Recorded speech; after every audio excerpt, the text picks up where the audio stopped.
Santo Deus, pedimos que o Senhor aquiete o nosso coração, que o Senhor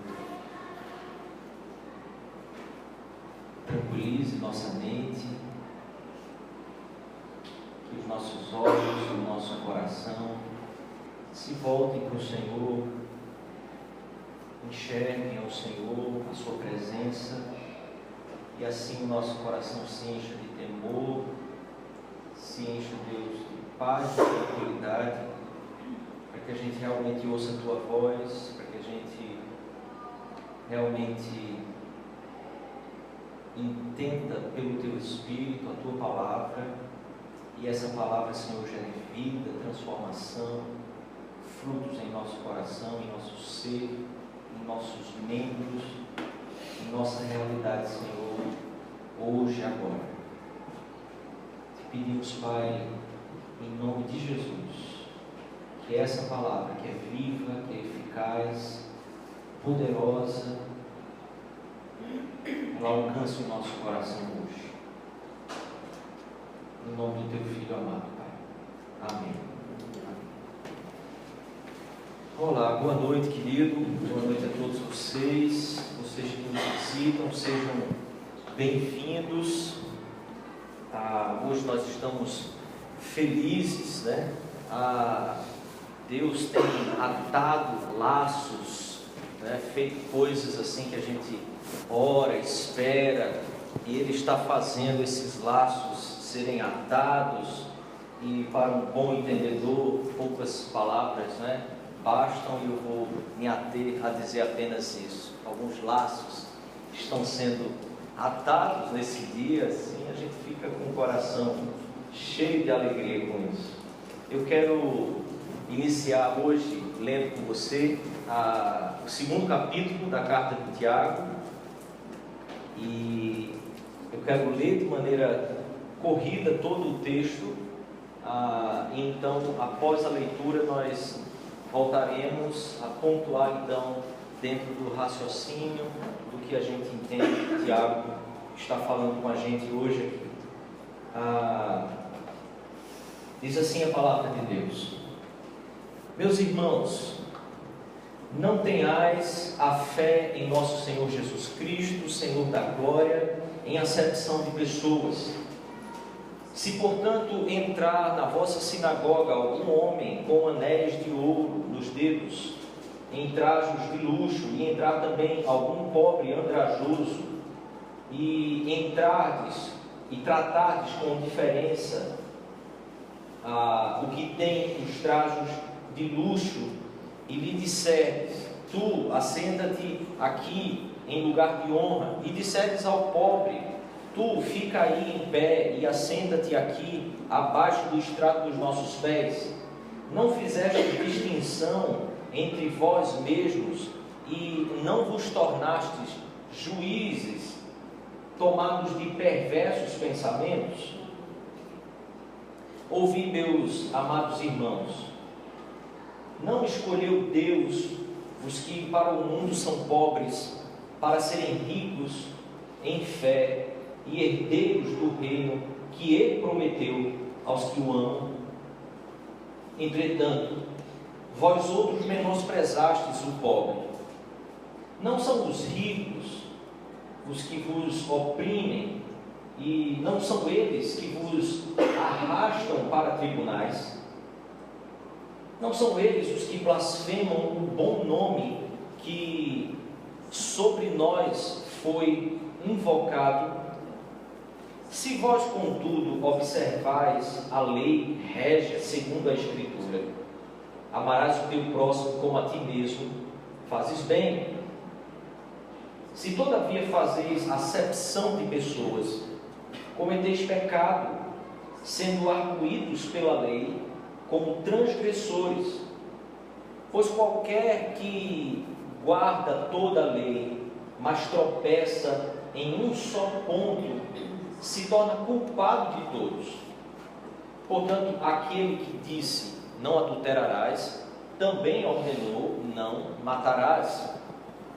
Ora, se não adulteras, porém matas, vens a ser transgressor da lei.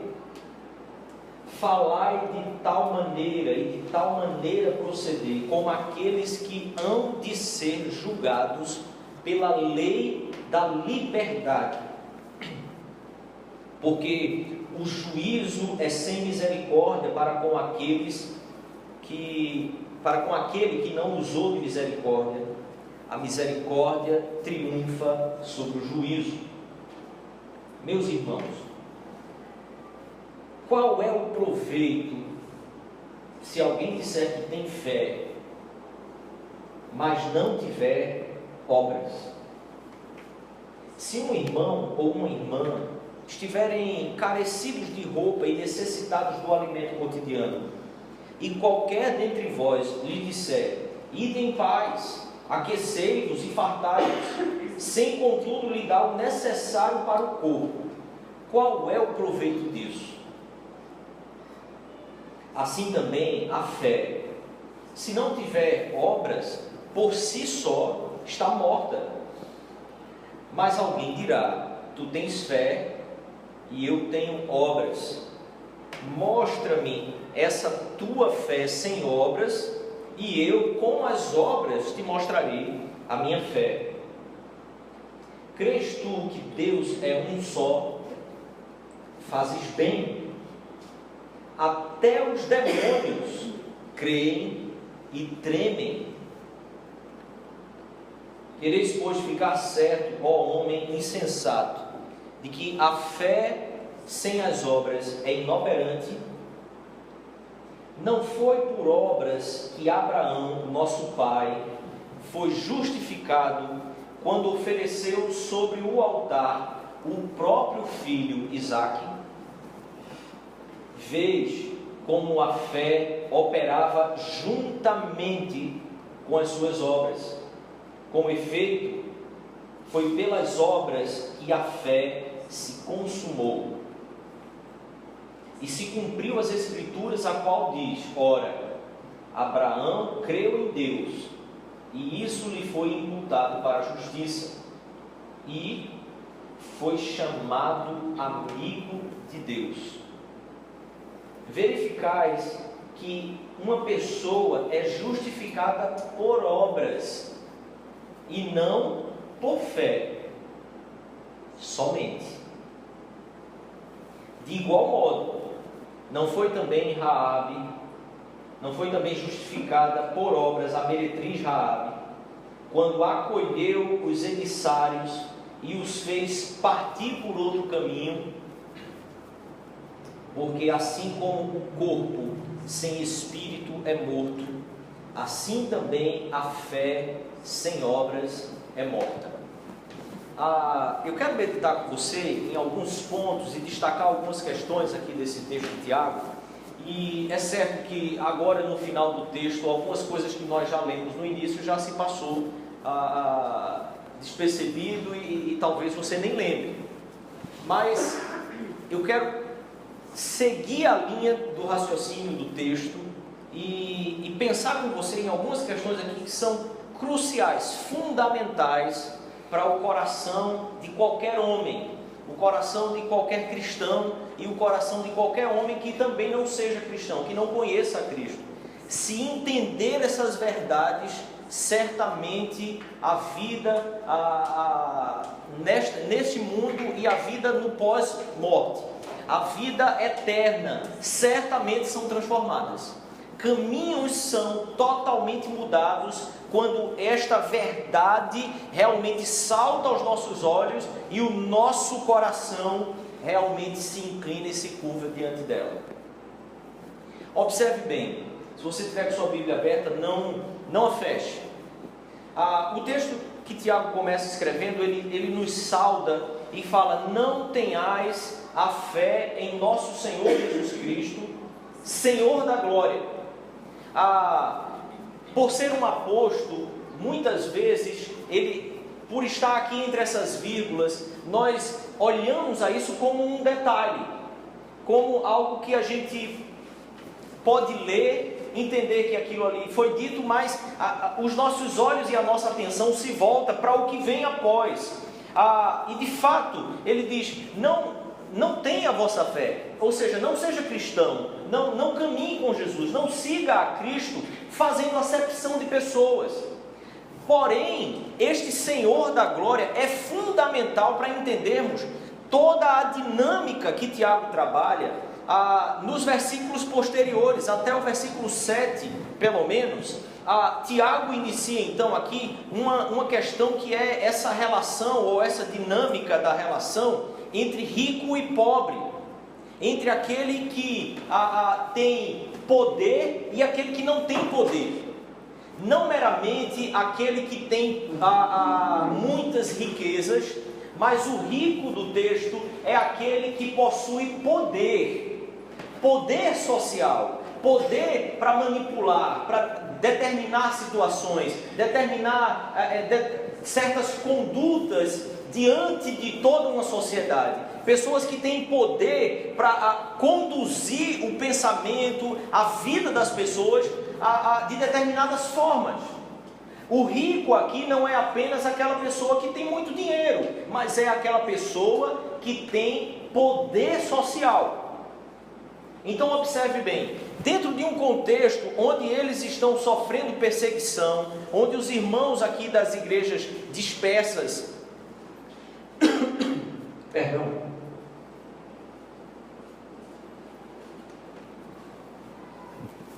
dentro de um contexto onde os irmãos estão vivendo a perseguição, é muito interessante perceber que existe agora uma dinâmica aqui, onde determinadas pessoas tratam pessoas que têm poder com uma certa bajulação, com um certo trato diferenciado, e as pessoas que não apresentam nenhum poder, nenhuma capacidade de conduzir qualquer coisa, ou de inclinar qualquer opinião de uma massa, ou de uma sociedade para qualquer lado que seja, essas pessoas estão sendo tratadas de maneira mais desleixada e até mesmo humilhante, porque ele diz, senta-te aqui abaixo dos estrados dos nossos pés.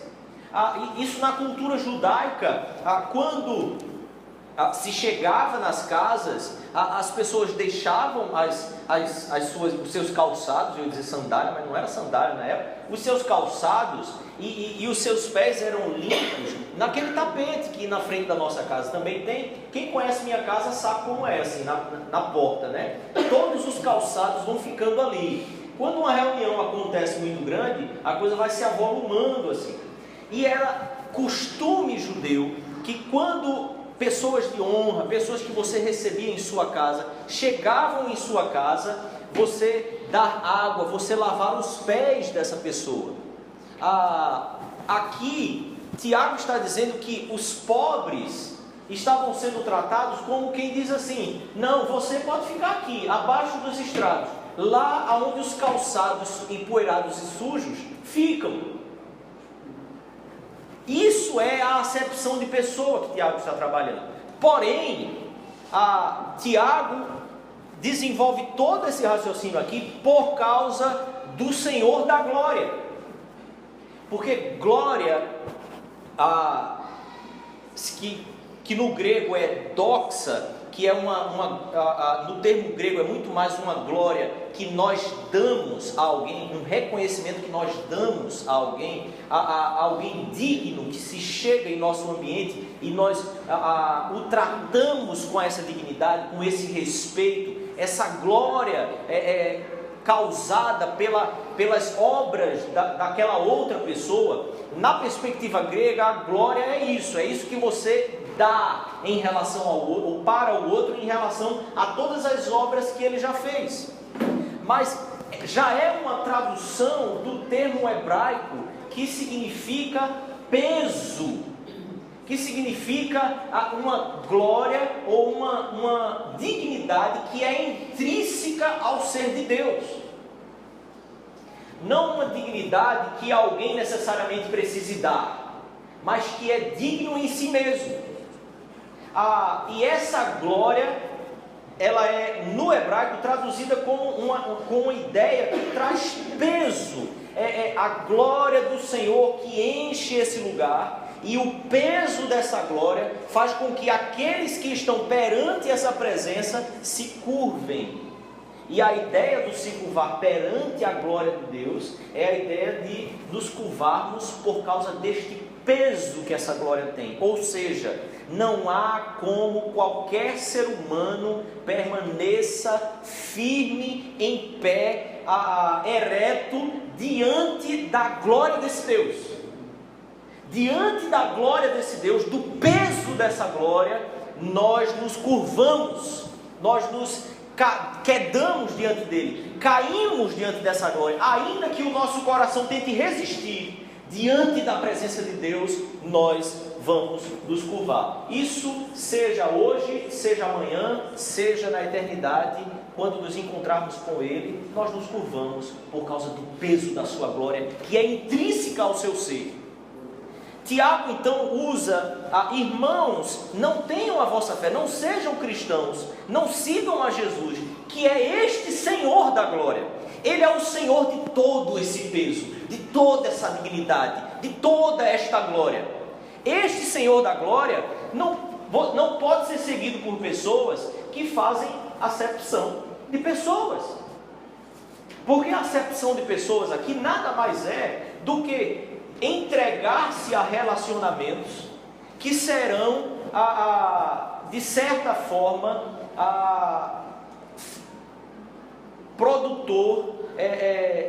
gerarão para nós benefícios.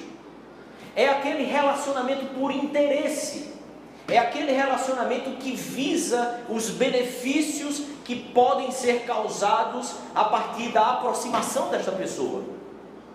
Ora, em nossa sociedade, isso é mais do que comum. Nas empresas, em qualquer ambiente de trabalho, esse tipo de relação é normal. As pessoas se relacionam dessa forma.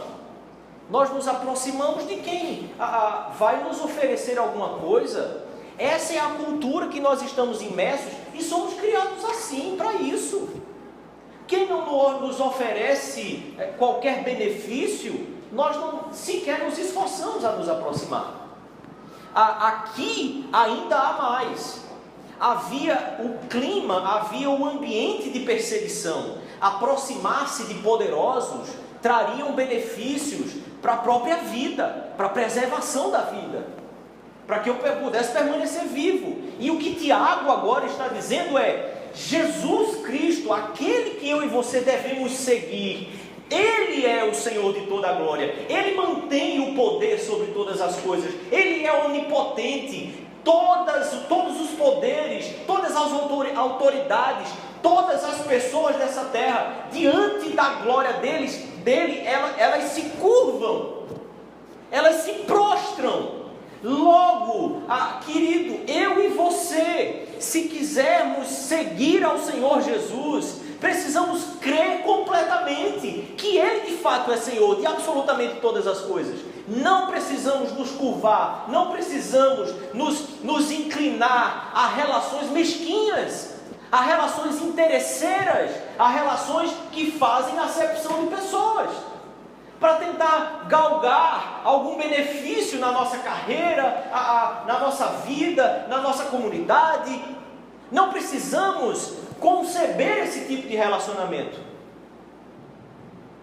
E é uma condição sine qua non para cada um de nós que entendamos numa comunidade cristã, em uma igreja cristã, é impossível que Deus tolere esse tipo de relacionamento. Um relacionamento que desconsidera o Senhor da glória, o seu senhorio, o peso dessa glória, o controle sobre todas as coisas, e se entrega então a relacionamentos que são estratégicos, relacionamentos que são que nos cabem diante daquilo que nós pensamos, planejamos, desejamos, queremos. Tiago então vai mais além, e aí eu vou pular com você alguns versículos, já que nós estamos falando ainda do versículo 1, e temos o texto todo para caminharmos, ok? Versículo 7, então, Tiago nos diz assim: não são eles quem? Os ricos, os poderosos, os que blasfemam o bom nome que sobre vós foi invocado?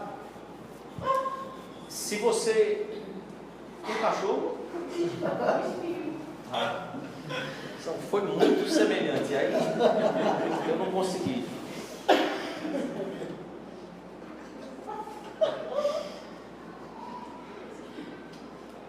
Gravando. Não são sobre eles os que não são eles os que blasfemam o bom nome que sobre vós foi invocado. Se você estava no sermão do domingo passado, em que nós trabalhamos o capítulo 1, você ouviu, ou se você de repente ouviu o sermão, percebeu que nós trabalhamos uma ideia que ele fala sobre essa nova criação que Deus fez em nós, para que nós fôssemos como primícias das suas criaturas. Essa vida que Deus nos deu, para que nós fôssemos como primícias da sua criatura, ou seja, aqueles que são recriados à imagem de Cristo, para darem frutos, gerarem outros que também vão sendo alcançados pelo Senhor e são gerados por Ele, para também gerarem a outros. Tiago então se refere novamente a essa ideia do nome que foi sobre nós colocado e o qual nós somos invocados, somos chamados por esse nome. Esse é o nome de Cristo. Eu e você somos chamados de cristãos. Esse é o novo batismo, esse é o novo nascimento. Deus nos deu um novo nome, um novo nascimento. Esse novo nascimento que vem pela fé imputada sobre nós, que vem pelo Espírito de Deus derramado sobre os nossos corações e que gera vida, a nova vida, o novo nascimento em nossos corações. Versículo 8 então, Tiago diz: se vós, contudo, observai a lei régia, segundo a Escritura, amarás o teu próximo como a ti mesmo, vocês fazem bem. Eu quero então que você observe a seguinte questão aqui. Primeiro, Tiago fala que esses poderosos, eles blasfemam o bom nome do Senhor Jesus, o nome que é colocado sobre nós, e blasfemando esse nome, eles não podem ser seguidores desse nome. Eles blasfemam a esse nome.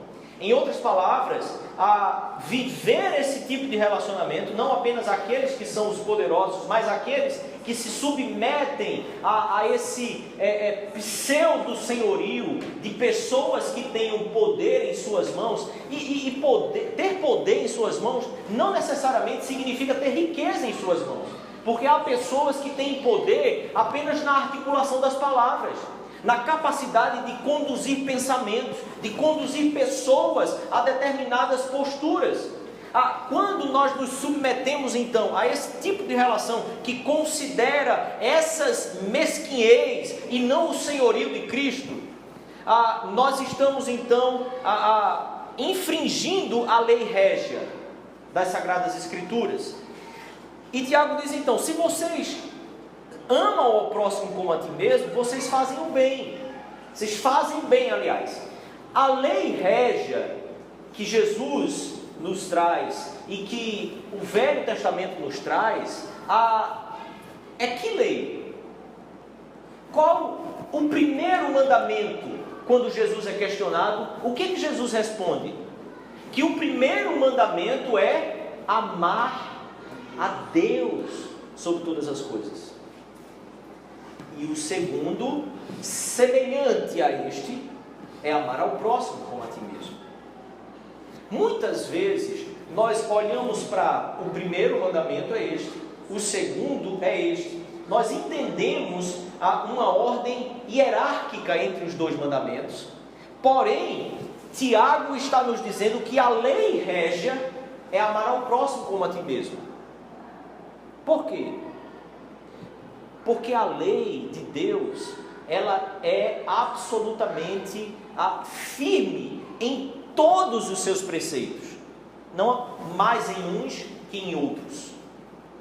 Então, versículo 9, que ele diz: se você faz acepção de pessoa, então você está cometendo pecado, sendo arguído pela lei como um transgressor. Depois ele diz: porque a lei que diz não adultere, também diz não mate. Se você não adultera, mas mata, você é transgressor. Em outras palavras, a lei régia é amar a Deus e ao próximo. A lei régia não é amar a Deus, mas ao próximo, se eu não amar tanto, enfim, a penalidade é maior. A lei régia significa dizer que amar ao próximo e amar a Deus são uma só coisa, são inseparáveis, não tem divórcio entre isso e aquilo. Não há como amar a Deus e não amar ao próximo, como João já disse na sua carta.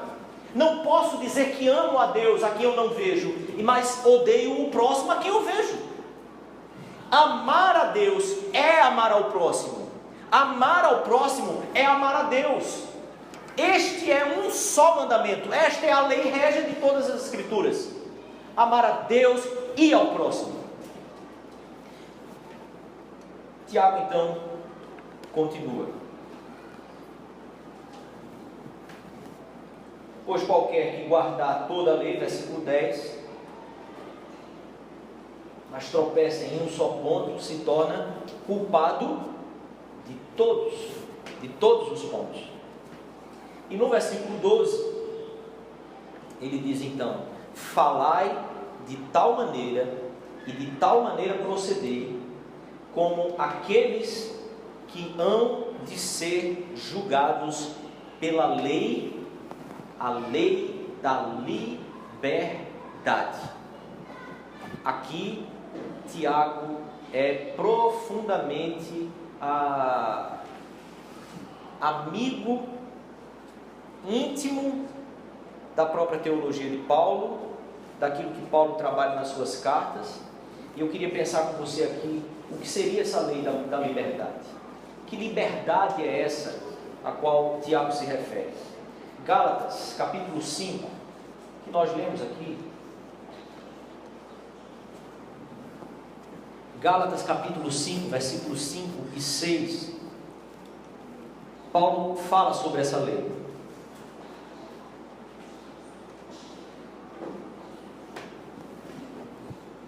Versículo 5, então, ele diz: porque nós, pelo Espírito, aguardamos a esperança da justiça que provém da fé. A justiça de Deus que provém da fé. Porque em Cristo Jesus, nem a circuncisão, nem a incircuncisão tem valor algum, mas a fé que atua pelo amor. A fé que atua pelo amor. Há alguns domingos atrás, e no domingo passado, nós falamos sobre um tipo de fé que é uma fé, vamos dizer, nata ao ser humano. Uma fé que é antropológica. É aquela fé que você e eu temos em qualquer momento da nossa vida. Ela não está atrelada à ação de Deus necessariamente em nosso coração, não está atrelada à palavra de Deus entrando, permeando o nosso coração e nos transformando para enxergar a obra de Jesus Cristo. Essa fé é aquela fé que eu e você temos, que nos conduz a tomarmos decisões na nossa vida, a nos lançarmos em algum projeto, a acreditarmos em alguma direção para a nossa vida, acreditarmos que a nossa vocação é ser médico, é ser advogado, é ser engenheiro, é ser pastor. Não, isso aí entra nos detalhes diferentes. Mas observe bem, quando você decide que vai fazer um curso na faculdade e você acredita que aquilo ali é o motivo pelo qual você vai viver, é a sua vocação, você está agindo, crendo em algo que não é palpável. Os seus olhos não estão vendo, suas mãos não tocam. Essa é a fé que os antropólogos chamam de fé inata. Nós nos lançamos em direção aos sonhos, aquilo que nós acreditamos. Mas essa não é a fé que produz em nosso coração temor, reverência, quebrantamento, conversão, mudança de vida. Essa não é a fé que produz em nosso coração obediência à palavra de Deus, crer que a palavra de Deus fale comigo e estas implicações que ela traz têm a ver com a minha vida. Não é dessa fé que nós tratamos. Mas a palavra de Deus, quando se refere à fé, é a esta fé que é chamada de fé salvífica. É a fé que gera a vida de Deus em nosso coração. A vida desse Senhor Jesus Cristo é gerada em nosso coração, como a própria vida dele. Em nós passa a existir a sua vida, porque é o Espírito de Cristo, o Espírito de Deus, que passa a habitar e viver em nosso coração. E por isso Paulo diz: não mais eu vivo, mas Cristo vive em mim. E esse viver que eu tenho, eu vivo pela fé. Não essa fé antropológica, mas a fé que Deus dá. Nós vamos voltar a Gálatas, em Efésios capítulo 2, Paulo fala sobre essa fé ainda mais um pouco. Capítulo 2, versículo 8, Paulo diz: porque pela graça sois salvos, mediante a fé, e isso não vem de vós. Veja, é pela a salvação das nossas almas, vem pela graça de Deus, mediante o dom, o presente que Deus nos dá. E isso não procede de nós, ou seja, isso não é uma fé inata. Isso não é aquela fé que todo brasileiro tem. Isso não é aquela fé que nós aprendemos, que temos. Esta é uma fé que Deus dá. Essa é uma fé que Deus derrama sobre nós. É dom de Deus e não procede de obras essa fé, para que ninguém se glorie. Para que ninguém abra os seus lábios para dizer assim: não, eu sou uma pessoa de muita fé, eu tenho uma relação com Deus porque eu tenho fé, eu sou uma pessoa que assim, eu sempre acreditei muito, eu sempre tive muita fé em Deus. Se estamos falando de uma fé inata, não é desta fé bíblica que estamos então tratando. Essa não é a fé que realmente conduz a nossa vida, e por mais que qualquer tempestade nos açoite, nós estamos firmes e inabaláveis. O coração permanece de pé, ainda que estremeça, mas ele permanece. A fé bíblica, a fé que de fato traz a vida de Jesus dentro de nós, é a fé que é o dom de Deus. Ele nos dá. E Ele nos traz vida através dessa fé, pelo seu Espírito. Em Gálatas, então, Paulo, por exemplo, trabalha no versículo 16, dizendo assim: digo, porém, andai no Espírito, e jamais satisfareis a concupiscência da carne. Porque a carne milita contra o Espírito, e o Espírito contra a carne, porque são opostos entre si, para que não façais o que porventura seja do querer da vossa carne, do vosso querer, mas que seja feito o que é da vontade do Espírito, porque é esse Espírito que habita em nós. Versículo 18 ele diz: mas se sois guiados pelo Espírito, vocês não estão debaixo sob a lei. Se somos guiados porque Deus pôs a fé em nosso coração, então o Espírito habita em nós, somos guiados por esse Espírito. A lei não pesa mais sobre os nossos ombros, a lei não nos acusa mais, a lei não nos condena mais, mas a graça de Deus nos salva, e aquele que está em Cristo passou da morte para a vida. É o que a palavra de Deus diz. Versículo 19, Paulo então lista as obras da carne. Depois, versículo 22, ele inicia listando o fruto do Espírito. E aqui, obra e fruto caminham como que sinônimos textuais, mas a figura que Paulo usa quando trata do Espírito é uma figura mais doce, uma figura mais natural, uma figura mais orgânica, e por isso ele chama de fruto do Espírito. O fruto do Espírito, que é derramado sobre nós através da fé que temos, sendo um dom de Deus, porque cremos no Senhor Jesus Cristo. Esse fruto desse Espírito habitando em nós é amor, é alegria, é paz, longanimidade, benignidade, bondade, fidelidade, mansidão, domínio próprio. E Paulo ainda diz mais: contra essas coisas, mais uma vez, não há lei. Contra essas coisas não há lei. Em outras palavras, Tiago então nos faz uma grande pergunta.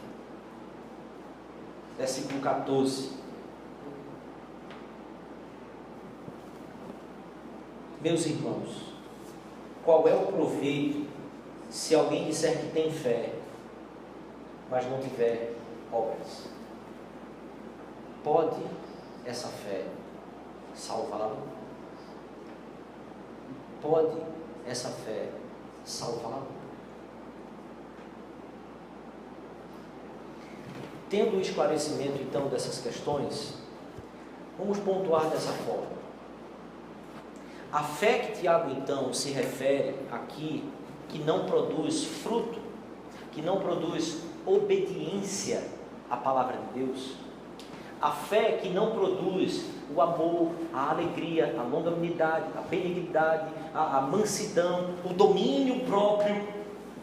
E veja, domínio próprio é algo que só uma alma regenerada, que recebe o Espírito Santo sobre ela, tomando conta e habitando em seu ser. Domínio próprio é algo que só alguém que foi vivificado pelo Espírito pode ter.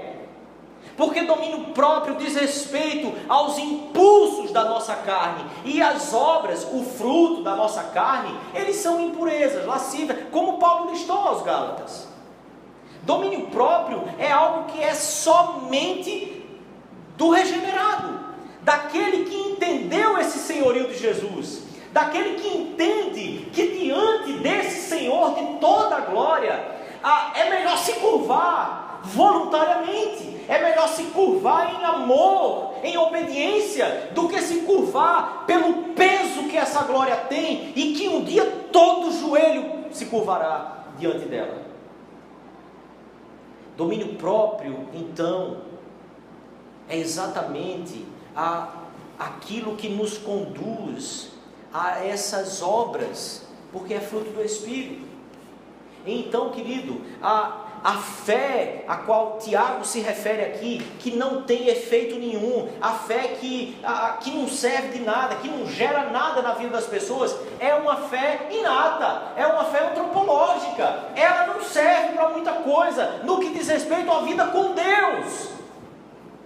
Mas a fé, que é a fé de Deus, que é a fé colocada por Deus, entregue por Deus, dom de Deus, quando Jesus vem e nós o enxergamos e cremos, essa fé é a fé que gera salvação.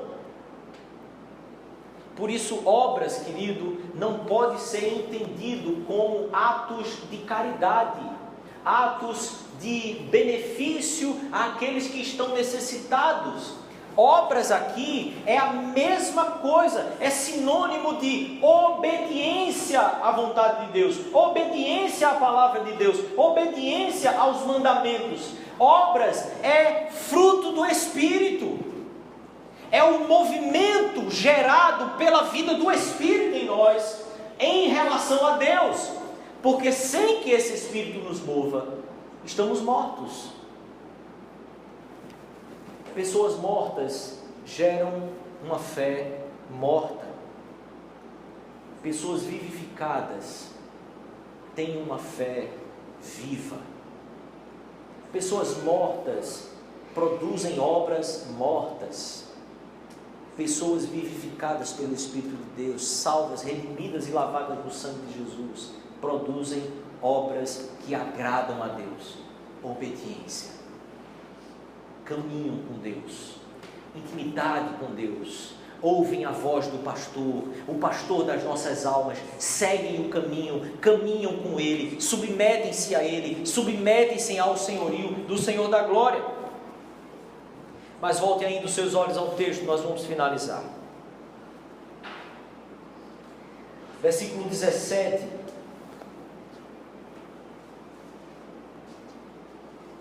Tiago diz: assim também a fé, se não tiver fruto, obediência, obras, por si só está morta.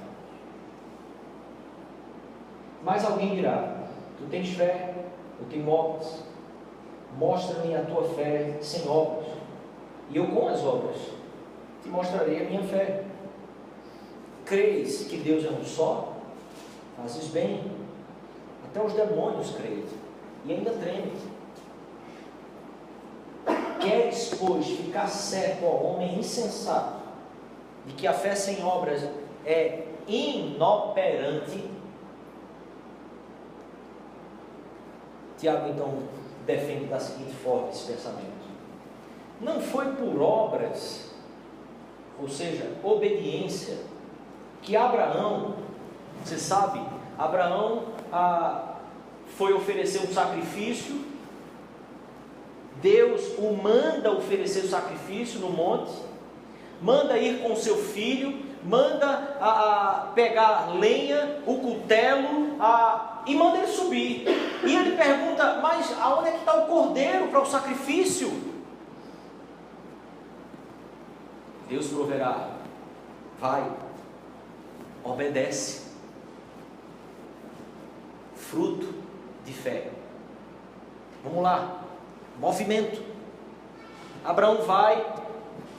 Quando ele vai então até o monte, e chegando lá, ele percebe que não tem cordeiro. Quem vai ser? O próprio filho.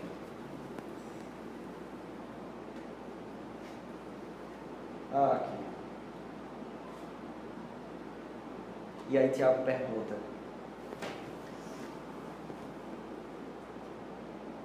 não foi por obras que Abraão, nosso pai, foi justificado? Quando ofereceu sobre o altar o próprio filho Isaque. Ao ouvir de Deus que era o filho que ele tinha que entregar, ele entrega o filho. Percebe agora o que é fé? Deus diz algo que humanamente é absurdo, mas ele vai e tem fruto, obedece. As obras são produzidas pela fé naturalmente, por isso é fruto do Espírito. E Deus então, quando ele vai oferecer, segura a mão do homem. Já vi, Abraão, calma, não precisa mais. E Deus providencia o cordeiro para ser oferecido por Abraão. Deus nos chama à fé, nos chama à obediência, e ainda faz com que eu e você tenhamos todas as condições de sermos obedientes. Não pense, querido, que seguir a Deus, obedecer aos seus mandamentos, ser conduzido pelo Espírito de Deus é uma obra fácil, é uma coisa tranquila de se fazer. Não exige sacrifício, mas a fé nos move por esses caminhos. O caminho de Deus, ela nos conduz a irmos até o sacrifício, mas Deus nunca nos abandona, Ele providencia. Então Tiago pergunta: não foi por obras que ele foi justificado? Vês como a fé operava juntamente com as obras? Fé e obras é agora a segunda figura que Tiago nos traz, assim como ele nos trouxe a lei régia, amar a Deus e ao próximo, a figura inseparável, duas coisas que não caminham separadas de maneira nenhuma, é inconcebível, é antinatural. Fé e obras, da mesma forma, fé e obediência, fé e fruto, a mesma coisa. Elas operavam juntamente com a fé com as obras. Com efeito, foi pelas obras que a fé tornou-se realidade. Foi pelas obras que a fé encarnou. Foi pelas obras que a fé tornou-se palpável, real. Foi pelas obras que a fé se consumou, diz Tiago. E se cumpriu a escritura que diz: Abraão creu em Deus, e isso lhe foi imputado para a justiça. Porque se Abraão tivesse crido em Deus, mas não tivesse obedecido, é porque ele não tinha crido. Percebe como é inseparável? Abraão crê em Deus. Mas é um cara desobediente, não faz, não cumpre a palavra de Deus. Não... Então não crê. Verificais que uma pessoa é justificada por obras, versículo 24, e não pela fé somente, porque a realidade concreta da fé, ela se manifesta pelos frutos do Espírito, o mover do Espírito, a obediência às obras. E depois ele ainda cita a meretriz, Raabe, quando escolheu os emissários e os fez partir por outro caminho. Porque assim como o corpo sem espírito é morto, assim também a fé sem obras é morta. Quero que você curte sua cabeça. Talvez, querido, você hoje precise avaliar-se, constatar diante de Deus que fé é a que hoje existe em seu coração.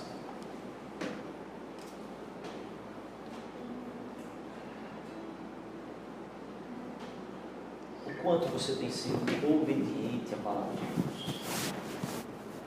O quanto você tem sido conduzido pelo Espírito de Deus. Talvez hoje você precise não dizer: Deus, eu preciso te obedecer mais. Mas você precisa clamar a Deus: Deus,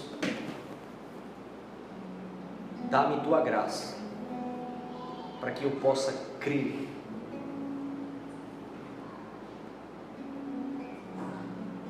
para que a fé venha sobre o meu coração, a fé que faz com que o teu Espírito Santo venha habitar em meu coração.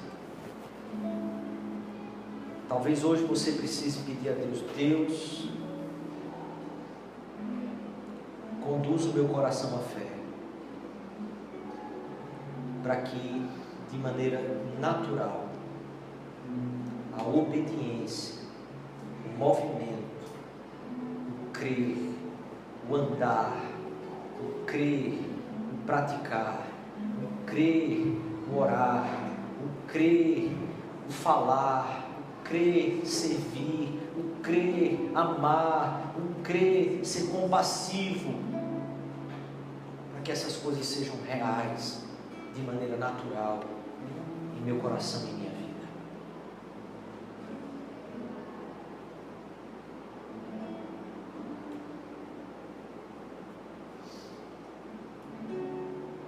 Se o Espírito Santo, querido, falou ao seu coração, você quer abraçar esta palavra, acolher esta palavra para você, para a sua vida, você deseja ter Deus realmente vivificando o seu ser, querido, que você orasse. Faça essa oração do seu lugar. Se você sente necessidade real de ajoelhar-se diante do Senhor, ajoelhe-se, querido.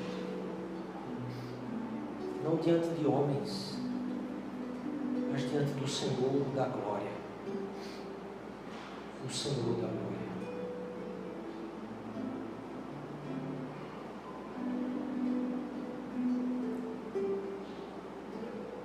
Vamos orar.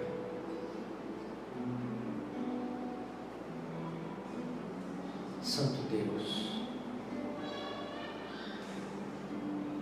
Santo Deus, cremos na Tua palavra, cremos no Teu senhorio, cremos na Tua obra, cremos na Tua salvação, cremos na Tua justiça, que foi colocada sobre nós ali na cruz. Cremos que o Senhor nos regenerou pelo Teu Espírito. Cremos. Espírito de Deus, move-nos à obediência, ao serviço, ao quebrantamento, à mudança de vida, à conversão, à humildade, a não tentarmos manipular, mas deixar o Senhor conduzir todas as coisas. Todas as coisas. Espírito de Deus, mude-nos para a Tua própria glória. E obrigado, Pai, por esse amor, por essa graça que nos chama à lei da liberdade, à lei do Teu Espírito, à lei da Tua graça. Aleluia. Obrigado.